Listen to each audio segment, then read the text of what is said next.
ഞാൻ ഒരു ദൈവവിശ്വാസിയാണ്. എന്തും ദൈവത്തിൻ്റെ തീരുമാനത്തിനനുസരിച്ച് പോകാമെന്നുള്ളതാണ്.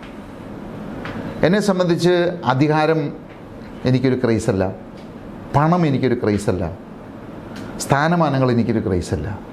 എനിക്ക് അങ്ങനെ ഏതെങ്കിലും താല്പര്യമുണ്ടായിരുന്നെങ്കിൽ രാജ്യസഭാ സീറ്റ് കിട്ടുമായിരുന്നു, MP ആവാമായിരുന്നു, മന്ത്രി ആവാമായിരുന്നു.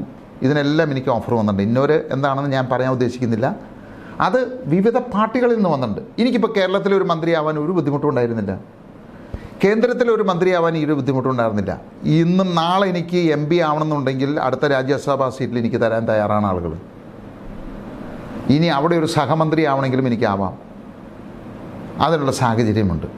പക്ഷേ ഞാൻ ഇങ്ങനെയുള്ള ഔദാര്യങ്ങൾ സ്വീകരിച്ചോ ഒരു അവാർഡ് പോലും സ്വീകരിക്കാൻ ഞാൻ പോകാറില്ല. ഒരുപാട് അവാർഡുകൾ എനിക്ക് ഓഫർ ചെയ്തത് വളരെ സന്തോഷപൂർവ്വം ഞാൻ നിരസ്കരിക്കുകയിരിക്കുന്നത്.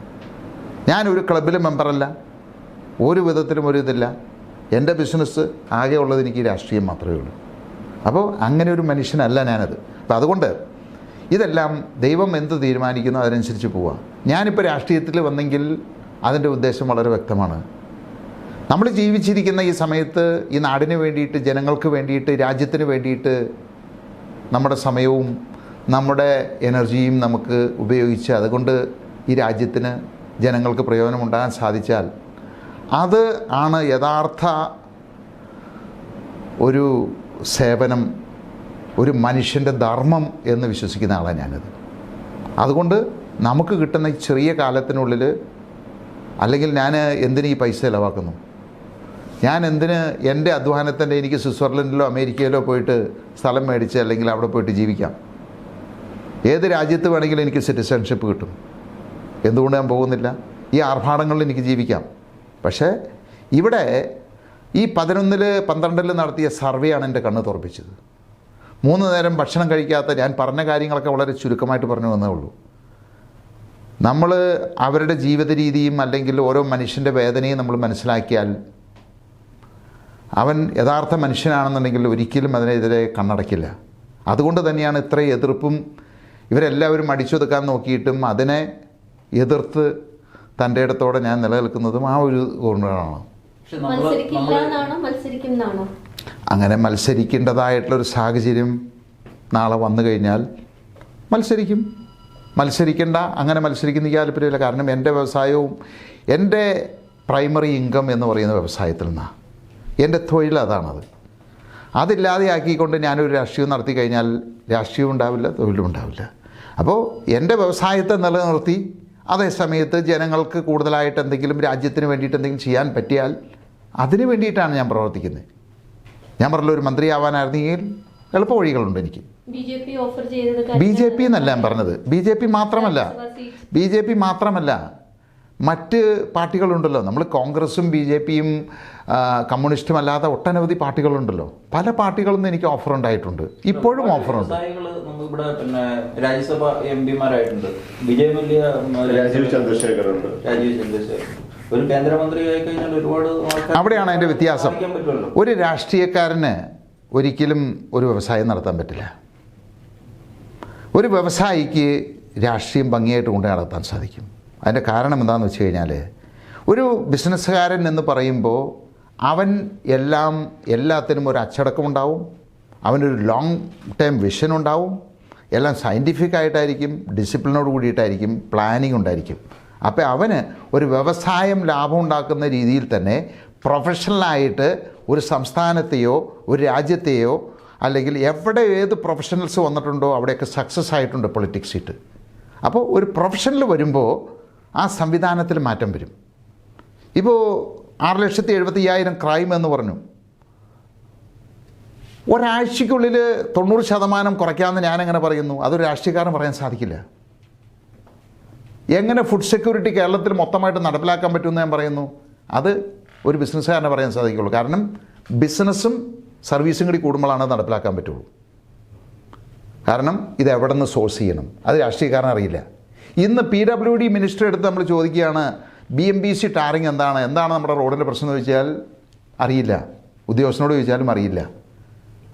കഴിഞ്ഞ തവണ 19-20 ഗ്ലോബൽ ഇൻവെസ്റ്റ്മെൻറ്റ് മീറ്റിംഗ് നടന്നു കഴിഞ്ഞപ്പോൾ ഞാനായിരുന്നു അതിൻ്റെ മുഖ്യ സംഘാടകൻ, പിന്നിൽ ഇവിടെ അസെൻറ്റ് നടത്തിയത് ഞാനായിരുന്നു അത് നടത്തിയത്. ഞാനാണ് അതിൻ്റെ ക്രിയേറ്റർ.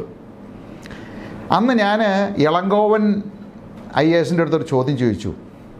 10,000 പേരിൽ കൂടുതൽ ജോലി ചെയ്യുന്ന എത്ര വ്യവസായങ്ങൾ ഇവിടെയുണ്ട്? പുള്ളിക്കറിയില്ല. 10,000 കോടിയിൽ കൂടുതൽ ഇൻവെസ്റ്റ് ചെയ്തിരിക്കുന്ന എത്ര പേരുണ്ട് ഇവിടെ? അറിയില്ല. പ്രിൻസിപ്പൽ സെക്രട്ടറിയാണ് ഇൻഡസ്ട്രീസ്. പക്ഷെ അന്ന് സാബു വലിയ അനൗൺസ്മെന്റ് ഒക്കെ ചെയ്തായിരുന്നല്ലോ. 3,500 കോടി രൂപയുടെ 3,500 കോടി രൂപയുടെ. എന്നിട്ട് അത് അന്ന് ഭയങ്കര ബുള്ളിഷ് ആയിരുന്നില്ല നമ്മൾ അവിടെ വെച്ച് അനൗൺസ്മെന്റ് ഒക്കെ ചെയ്ത്. പിന്നെ പക്ഷെ എന്ത് പറ്റി? അല്ല, അങ്ങനെയല്ല. അതിലൊരു പ്രത്യേക സാഹചര്യമുണ്ട്.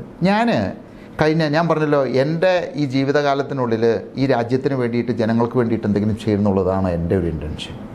അതിൽ പാർട്ടി ഉണ്ടാക്കണമെന്നോ അങ്ങനെ ഒന്നും തീരുമാനിച്ചിട്ട് പാർട്ടി യുക്കും തന്നെ.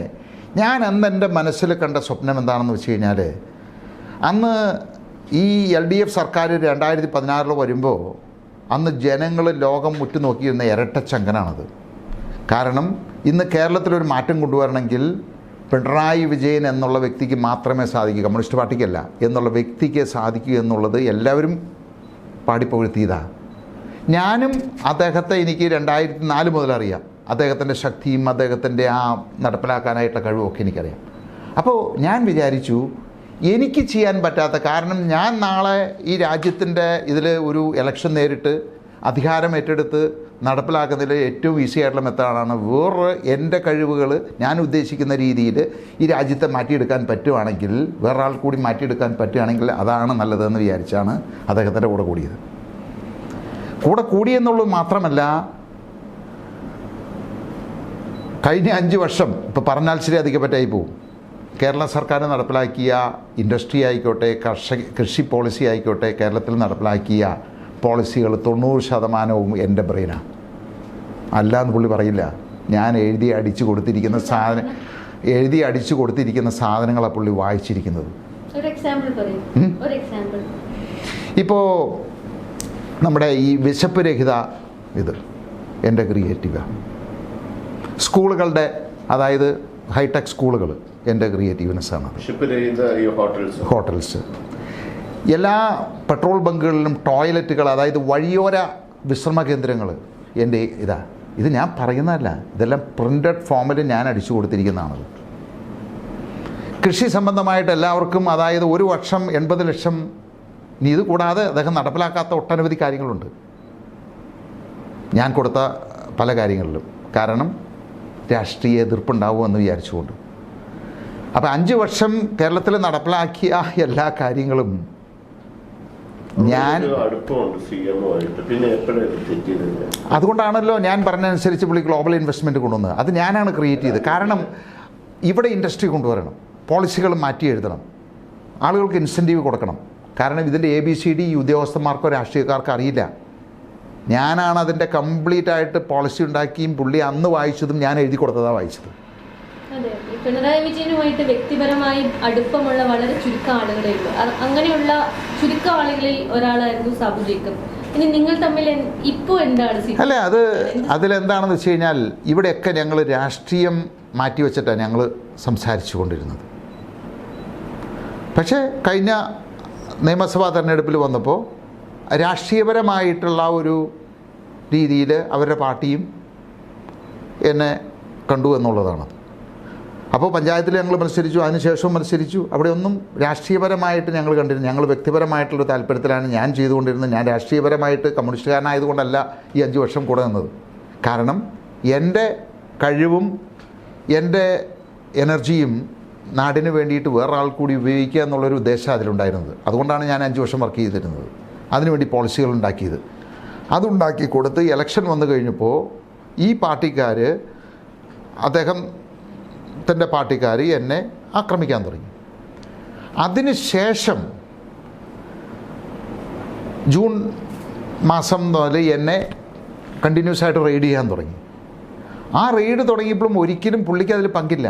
പക്ഷേ പുള്ളി വളരെ മൗനമായിട്ട് നിന്ന് അതിനെ അനുകൂലിച്ചു എന്നുള്ളതാണത്. അപ്പോൾ അത്രമാത്രം അടുപ്പത്തിലിരിക്കുന്ന ഒരാൾക്ക് പറയാം, വേണ്ട, അവരവരുടെ വഴിക്ക് പോകട്ടെ. കാരണം അവരെ ഉപദ്രവിച്ചിട്ടില്ല. പിന്നെ എന്തിനാ എന്നെ ഉപദ്രവിക്കണത്? അപ്പോൾ ആ ഒരു രാഷ്ട്രീയ അജണ്ട അവരുടെ പാർട്ടിക്കാരും ചില മന്ത്രിമാരും MLA-മാരും കൂടി ആസൂത്രണം ചെയ്ത് നടപ്പിലാക്കിയപ്പോൾ പുള്ളിക്ക് നോ എന്ന് പറയാതെ മാറി നിന്നതാണ് പുള്ളിയെ നിന്ന് എന്നെ അകറ്റിയത്. ഇപ്പൊ അകന്നു, തീർത്തും അകന്നിരിക്കുകയാണ്. ഞാൻ അതിന് ശേഷം, അതായത് ഈ കഴിഞ്ഞ നിയമസഭാ തെരഞ്ഞെടുപ്പിന് ശേഷം ഞങ്ങൾ തമ്മിൽ ഒരു കമ്മ്യൂണിക്കേഷനും ഇല്ല.